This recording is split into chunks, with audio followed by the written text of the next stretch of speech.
Sudah tidak cukup. Ayo, mari kita mulai.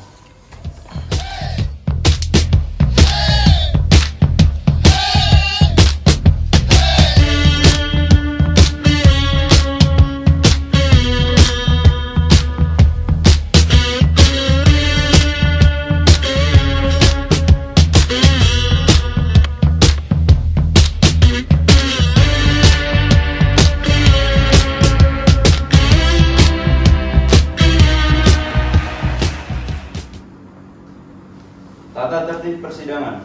Tata tertib umum. Pihak pengadilan memiliki panduan mengenai tata tertib yang harus ditaati oleh semua orang yang memasuki gedung pengadilan. 1. Ketua Majelis Hakim bertanggung jawab untuk menjaga ketertiban dari semua pihak yang hadir di ruang sidang. 2. Semua orang yang hadir di ruang sidang harus selalu menunjukkan rasa hormat kepada institusi pengadilan. 3. Mengenakan pakaian yang rapi dan sopan. 4. Berbicara dengan suara yang jelas ketika seorang hakim atau penasihat hukum mengajukan pertanyaan, sehingga para hakim yang lain dapat mendengar dengan jelas. 5. Memanggil seorang hakim dengan sebutan yang mulia dan seorang penasihat hukum dengan sebutan penasihat hukum. Berbagai benda berikut ini tidak diperkenankan untuk dibawa ke ruang sidang. 1. Senjata api. 2. Benda tajam. 3. Bahan peledak. 4. Peralatan atau berbagai benda yang dapat membahayakan keamanan ruang sidang.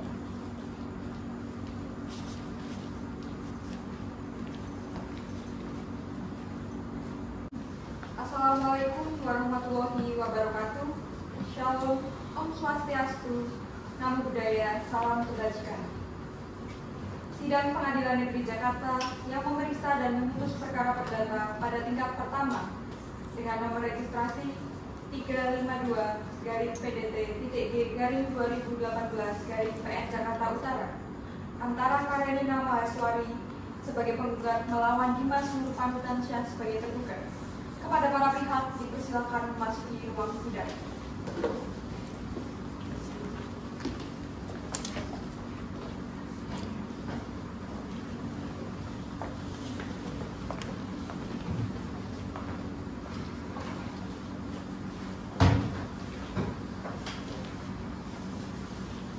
Kepada para pihak dipersilakan untuk duduk kembali.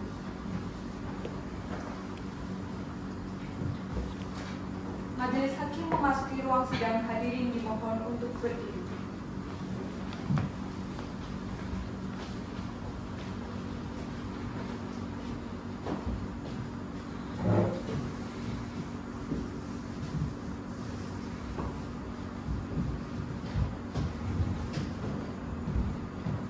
Hadirin dimohon duduk kembali.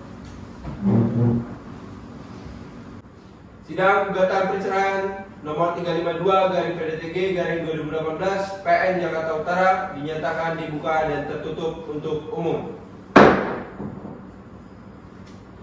Silakan pihak-pihak yang tidak berkepentingan dipersilakan meninggalkan ruang sidang. Baik, acara sidang hari ini adalah pembacaan replik.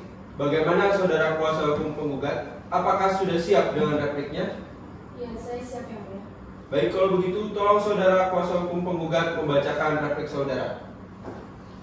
Baik, terima kasih yang mulia.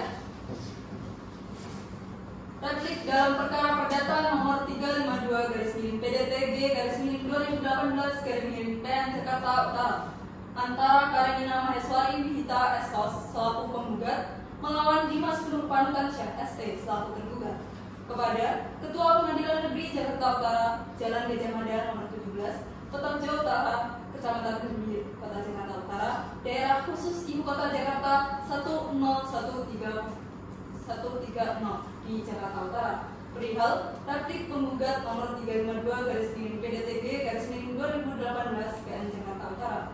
Dengan hormat, untuk dan atas nama penggugat, kami selaku kuasa hukum penggugat dalam hal ini Rula Paundriana dari Salib SHMH dan Rizka Sesiuniar SHMH selaku advokat dan konsultan hukum pada kantor RR Law Firm & Partners beralamat di Jalan Merdeka nomor 2, Penjaringan, Kecamatan Penjaringan, Jakarta Utara. Berdasarkan surat kuasa khusus tertanggal 10 Juni 2018 yang dalam hal ini bertindak untuk dan atas nama serta sah mewakili kepentingan hukum dari nama Karenina Maheswari Wihita SOS tempat tanggal lahir Jakarta Utara 1 Agustus 1990. Agama Kristen Protestan. Pekerjaan pengurus rumah tangga. Alamat Jalan Haji Mawar nomor 30 RT 12 RW 3 Sunterjaya Jakarta Utara. Sehubungan dengan jawaban dari tergugat, maka dengan ini kami mengajukan replik atas jawaban tergugat tersebut yang telah diuraikan sebagai berikut. Bahwa pada pokoknya kami tetap pada gugatan kami semula, yaitu menyatakan perkawinan antara penggugat dan tergugat putus karena perceraian dengan segala akibat hukumnya, dan menolak dalil-dalil tergugat kecuali yang secara tegas diakui kebenarannya oleh penggugat. 2. Bahwa penggugat membantah dalil tergugat pada poin 6. Poin tersebut tidak benar. Penggugat sudah pernah mengajukan gugatan perceraian terhadap tergugat dan dicabut oleh penggugat dikarenakan tercapainya kesepakatan damai, dan pada saat itu tergugat berjanji untuk tidak akan mengulangi kesalahannya lagi.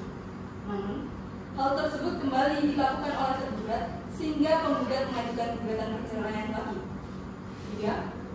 Bahwa dalil tergugat pada poin E adalah tidak benar, yang menyatakan tergugat pergi hingga larut malam hingga beberapa kali tidak pulang ke rumah dengan alasan membagi tulang untuk mencari uang demi menafkahi keluarganya.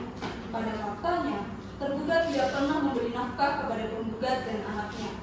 Sampai pada akhirnya, penggugat mengetahui perselingkuhan yang dilakukan tergugat dengan wanita lain yang sangat menyayat hati penggugat.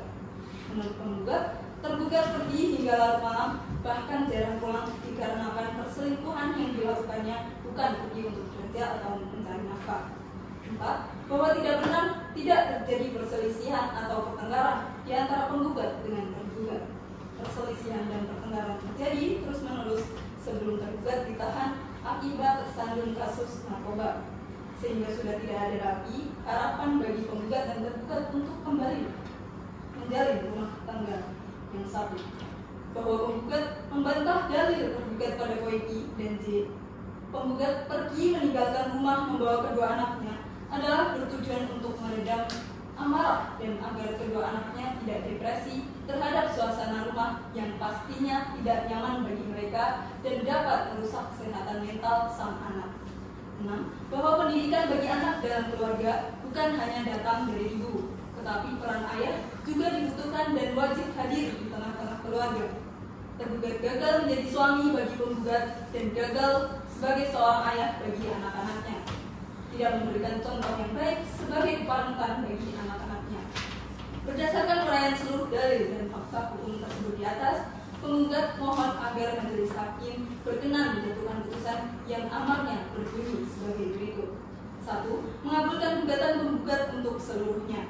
2. Menyatakan perkawinan yang dilangsungkan antara penggugat dengan tergugat pada tanggal 29 Agustus tahun 2010 menurut agama Kristen di Gereja Bethel Indonesia Kalibaru Timur Jakarta di hadapan dan di bawah kantor catatan sipil Provinsi DKI Jakarta sebagaimana dalam surat kutipan akta perkawinan nomor 3.212/1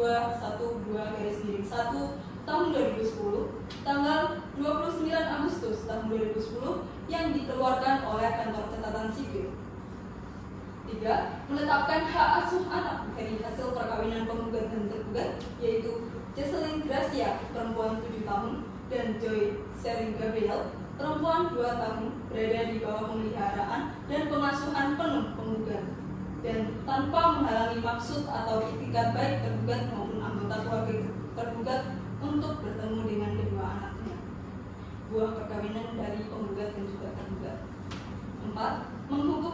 Menghukum tergugat untuk memberikan biaya pemeliharaan, nafkah hidup, dan biaya pendidikan serta kesejahteraan kepada dua anak tersebut sebesar 150 juta per bulan.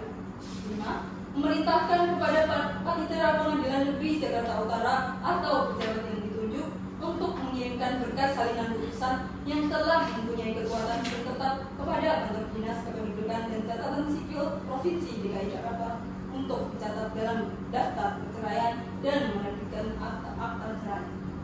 6. Menghukum tergugat untuk membayar seluruh biaya yang timbul dalam perkara ini, atau jika majelis hakim yang mulia berpendapat lain, mohon putusan yang seadil-adilnya. Ex equo et bon.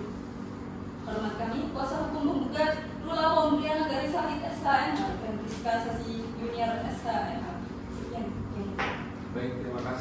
saudara kuasa hukum penggugat. Untuk saudara kuasa hukum tergugat, apakah ada tanggapan atas replik yang sudah disampaikan? Ya, Yang Mulia, saya akan memberi tanggapan berupa duplik secara tertulis atas replik tergugat tersebut. Oleh karena itu, saya membutuhkan waktu 2 minggu. Baik, 2 minggu ya. Untuk kuasa hukum penggugat, apakah bersedia? Ya, Yang Mulia. Baiklah, sidang ditunda sampai 2 minggu terhitung dari sekarang. Bagaimana Panitera 2 minggu dari sekarang, hari dan tanggal berapa? 2 minggu terhitung dari hari ini, tanggal 19 September 2018 dan bisa dilaksanakan sidang. Baiklah, sidang ditunda sampai tanggal 19 September 2018 pukul 10.00 WIB di pengadilan yang sama dengan agenda pembacaan duplik. Perlu saya ingatkan bahwa upaya perdamaian masih tetap terbuka selama persidangan berlangsung. Diperintahkan kepada para pihak dan atau kuasa hukumnya untuk hadir pada hari dan tanggal yang telah ditetapkan tanpa dipanggil kembali. Sidang dinyatakan ditutup. Sidang gugatan perceraian dengan nomor register perkara 352-PN Jakarta Utara ditunda selama 14 hari. Majelis Hakim dipersilakan meninggalkan ruang persidangan. Hadirin dimohon untuk berdiri.